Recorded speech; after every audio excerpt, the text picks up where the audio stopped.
Welcome back. Last video we were talking about what is the real path. Don't be distracted by all the bells and the whistles.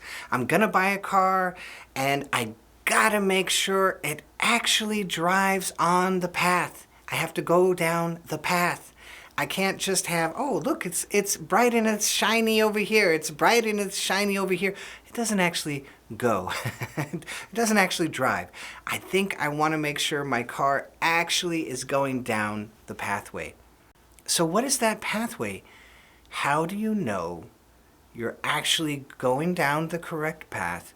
What is the whole crux of yoga? Kriya yoga, any meditative system, what is the actual crux of the issue?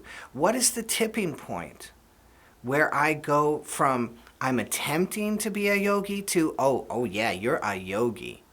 What is that? What is the real point of that? So let's get into it.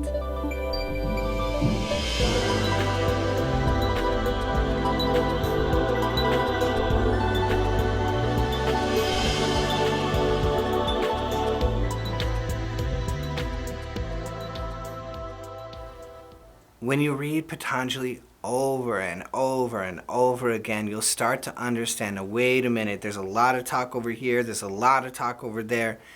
None of this really makes sense. None of this really begins until I have interiorization, pratyahara. I have to have pratyahara. I have to have that. If I don't have that interiorization, the rest is a wash. All the cities, all the talk, all the blah, blah, blah, it doesn't mean a thing if I don't have the interiorization. That is the turning point. And understanding that that is the freeze response, oh my God, that you can get into HRV resonance and with just a little time, you can begin to encounter the freeze response and you understand that this is interiorization, oh my God. I was a monastic for years, and I remember we're in a talk with senior monastics. We have the young monks, and then we have some senior monastics answering, and one of my friends, he gets up, and you can see that it's been building inside of him, and he lets it out, and he goes, so we're just going to strive for interiorization our entire lives and never get there? That's how he felt. After years and years and years of meditating in an ashram, he felt like the interiorization, he didn't know what it was not showing up for him, he didn't know how to get into it, he didn't know how to repeat it. And he asked this question, and it was shaking him. It was so real to him. And there was no answer. They had no answer to give him. And they just stayed silent. And I realized, oh my God, they don't know. And that was my experience the whole time. They did not know. So some yogis, they would have some success, but they could not tell you how it happened. They couldn't tell you how they did it. And so the thing I would hear over and over again was, I don't know how I got where I am. So the really deep yogis that I looked up to, I would listen to them like a hawk, and they all said the same thing. I don't know how I got where I am. So you today, you understand HRV resonance. I got it. It's so simple. I make the out breath long. I induce HRV resonance. My heartbeat slows down. I start dropping down into my own parasympathetic system. I soak in that. It's so bloody simple. I soak in that. And eventually the freeze, it comes. I didn't make it happen. I induced it. And you understand that. So you go into that freeze. You go into that interiorization. And oh my God, you have hit the nexus. You've hit the crux of all yogic meditation, all kinds of meditation. You have to have the freeze. So let's look at the Bhagavad Gita. Let's look at the Ramayana. What are they doing? They're fighting a war in their nervous system. The chakras in the dorsal vagal are warring against this outwardness that we usually have. We come out here and we dance in the world, and we're trying to pull all that back in and have self-control, controlling the breath, right? Inducing HRV resonance. And through that battle of the nervous system, we come into the freeze. What is that moment in those epics when they win the war? Oh my God. When you are in interiorization, when you have a little bit of freeze, you've won the war. The war is over. The war of your nervous system is over. You have won the epic battle of the Bhagavad Gita, the epic battle of the Ramayana. You have won that war, and what do they say? After they won the war, they ruled the kingdom peacefully. And how do you feel when you're in the freeze response and you're interiorized? Oh my God, the relief. Oh my God, I am so peaceful. I am beginning to taste this peace which is beyond understanding. The peace that surpasses understanding. I'm tasting that. Oh my God, because you are ruling the kingdom of your body peacefully. That's the winning of the war. And then they walk into heaven, right? Then they walk up into heaven. Sita comes back to Rama. The story finishes, right? But it all was possible. That walking up into heaven, that coming back to Rama, that part of the story is possible because they won the war. What is winning the war? Interiorization. What is that? Freeze response. And you have the answer? Oh my God, you have the answer? Hallelujah, you have the answer. Well, okay, Forrest. Hey, I've got the freeze. I am hitting it, not every time, but very consistently. I'm hitting the freeze. I'm encountering it more and more. I think I can reach the point where I'm going to have the freeze response every single time. Hallelujah. Oh my God. Do you understand? Do you understand how far you've come?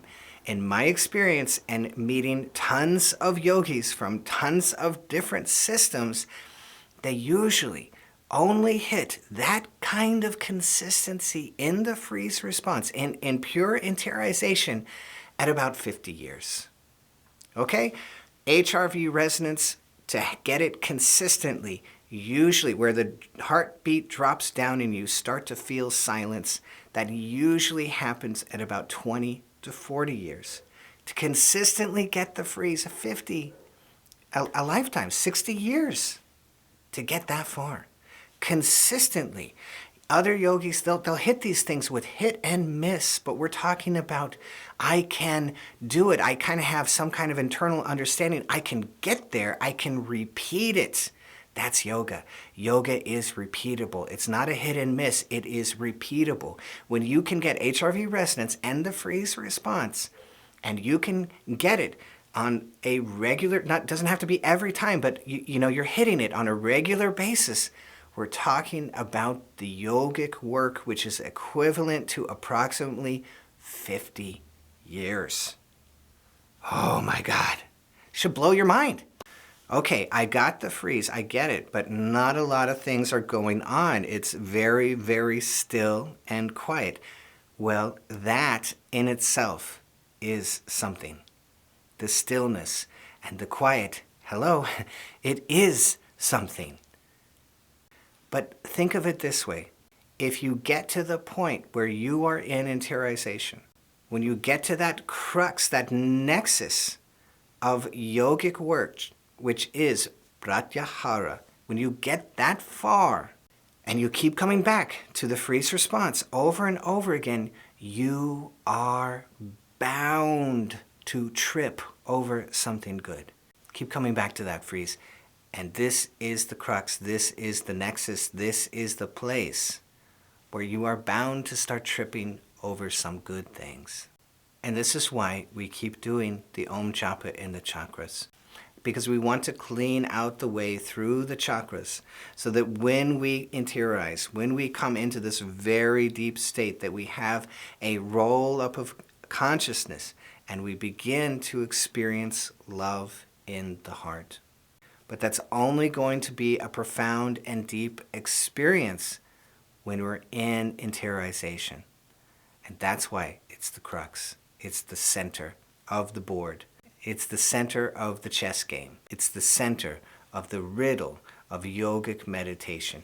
If you have that, and you're doing some Om Japa in the chakras, then you are bound to trip over something good. I don't know what I'm doing. I'm doing Om Japa. I'm touching the phrase. I don't know where I'm going. Perfect. Do that, and you are bound to trip over something good. And somewhere in there, you're going to have a roll-up of consciousness into your heart as you are interiorized and experience profound loving kindness. You're going to experience profound compassion and love and bliss and joy and freedom and, oh my God, the relief, and oh my God, the peace, and oh my God, the equanimity, right?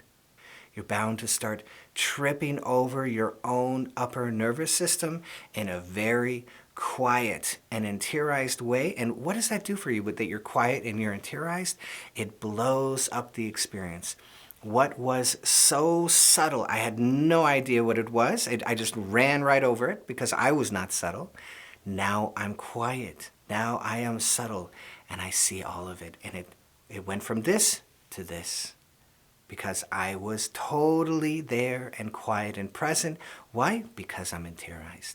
It's the whole thing right there. So what are we doing in Kriya?